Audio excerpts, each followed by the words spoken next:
Coming up on today's episode of Airborne-Special Edition Part 1, the pandemic presented exceptional challenges for much of the aviation industry, and a leader in the flight training industry, King Schools, managed to stay in production to support the struggling flight training industry. Welcome to the special edition of Airborne Part 1. I'm your host, Kimberly Kay. The effects of the pandemic will be a part of the aviation business for many more months to come. But in the preceding year and a half, many aviation businesses had to step up, be innovative, and deal with all manner of challenges in order to not only stay in business, but to support the interests of the aviation community around them. Flight training companies like King Schools had to figure out how to keep things going. King Schools management team, John King, Martha King, and Barry Knuttila, speak with Aero-News Network's editor-in-chief, Jim Campbell, about their efforts to keep everyone safe while running their flight school. Welcome, King Schools. We've got the brain trust here in front of us for an Aero-News podcast as part of our Airborne Special Edition series. And what we wanted to do is reach out to each of you and talk about how your business and your services to the aviation industry were able to survive an unprecedented time in U.S. history or world history. And I would say if anything good has come out of COVID, it may be a rethinking of our work environment and figuring out how to work that's even better in terms of work-life balance for our employees, but also better for King Schools and better for many companies that are able to get higher productivity out of their employees that are happier with their overall balance between work and life. So their work and their home life. So I think that's something that we're still in the middle of. We don't have all the answers. We're running a grand experiment right now. And the whole country is. Exactly. Along with so many. Means by week. Yeah. and it's so far, I'd say we've been able to not only weather the storm, but figure out how to use that to propel us forward. And I'm excited about that for King Schools and for our employees, and excited about the future. After the break, we get into details about how King Schools survived the pandemic.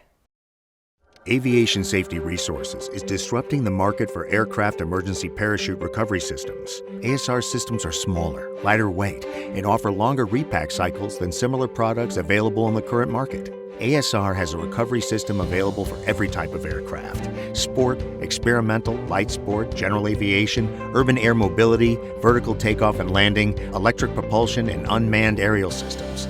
Find the right product for your aircraft at aviationsafetyresources.com. Swift Fuels proudly introduces the Forever Avgas STC.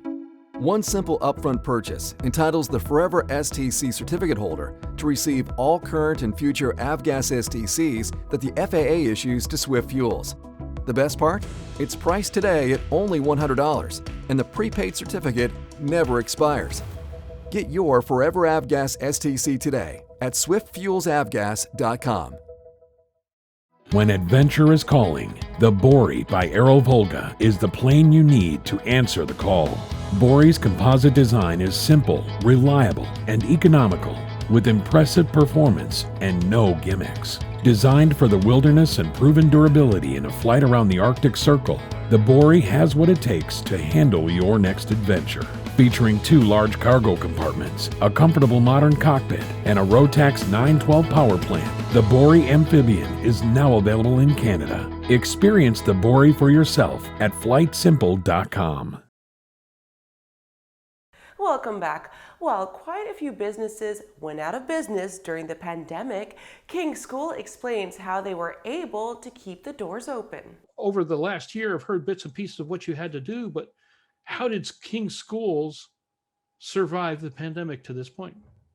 Well, we did because we have our CEO is Barry Knuttila, who managed everything and very, very creatively made it work so that that all the employees at King Schools, some 50 of us, are working from home. And he used. You want to address some of what you did? Yeah, well, let me finish my sentence, Martha. Martha gets nervous when I talk too much.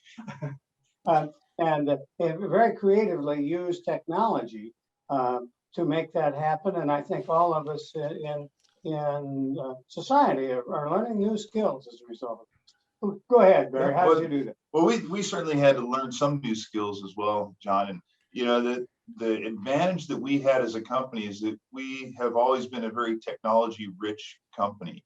And so we have very strong IT infrastructure that runs our servers, that runs our e-learning environment, and we run a lot of internet out of the company, and we've had a lot of technology in the company that we were able to quickly deploy in order to support our employees once they were staying at home, which happened immediately for us. So it was a very quick transition for us to be able to reach out and support all of our employees at home, make sure they had the tools they needed, like video conferencing that we're using here, and has become so much a part of our life.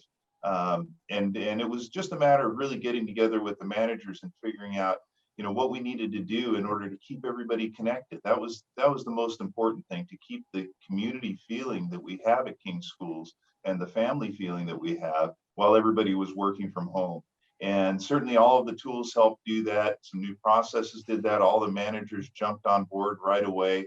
And the biggest issue that we had really was figuring out how to continue the production of new courses and fixes to our courses. And that took a little bit longer because it did require to have the instructors, primarily John and Martha and myself, a little bit more these days, be able to get into the studio and have all the folks that support a shoot, the producer, director, prompter, operator, subject matter expert, all of those all in together and able to run the shoot essentially. And we figured out how to do that by keeping individuals in offices and closed offices, using an open mic kind of intercom system, making sure that we had feeds into all those offices so they could see what was going on in the studio and be able to feed the graphics onto the green screen and so on. That took us I guess a couple months to figure all that out. And then we were really fully operational again as a company. And so the big question now for us is figuring out, well, how do we go on? Because in some ways we've been even more productive, and our employees have been very, very happy to be able to balance their work, personal lives more from home and have more choices about when they work, when they do their personal lives. So that's where we're at right now. I think overall, we haven't lost any productivity, and we have a very happy and productive workforce. After these messages, Jim chats with King Schools about returning to the office and classrooms.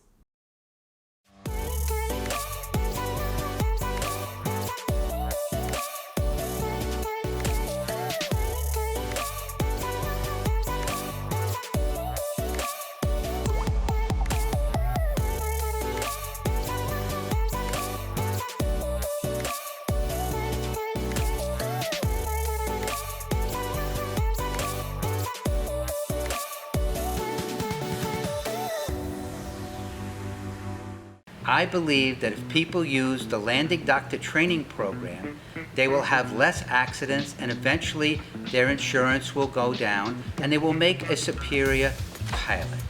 We do personal limitation checklists, which is the most important reason you need to fly with limits.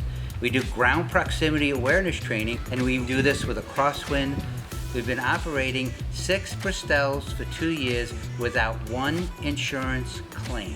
The Landing Doctor program is working, and you're going to hear more about it. There's a difference between charting a steady course and pushing for the ceiling. And for nearly a century, Hartzell Propeller has been defining that difference. It's in our passion for engineering and research and our dedication to testing the limits of performance. We are built on honor. We are Hartzell Propeller. Welcome back. As we wrap up part 1, King Schools explains what virtual management is and how that might be a game changer for most industries. It's going to get hard to get people to go back to the office because there are trade-offs.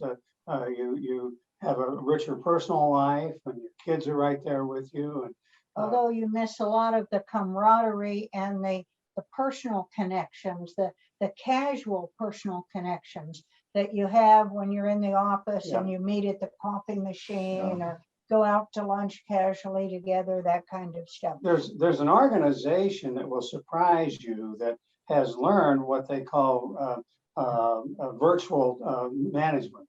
And I think it's real management. I think it's actually more interesting management than normal. But and virtual management means you have people working from other than the office. And the organization I'm talking about is the FAA.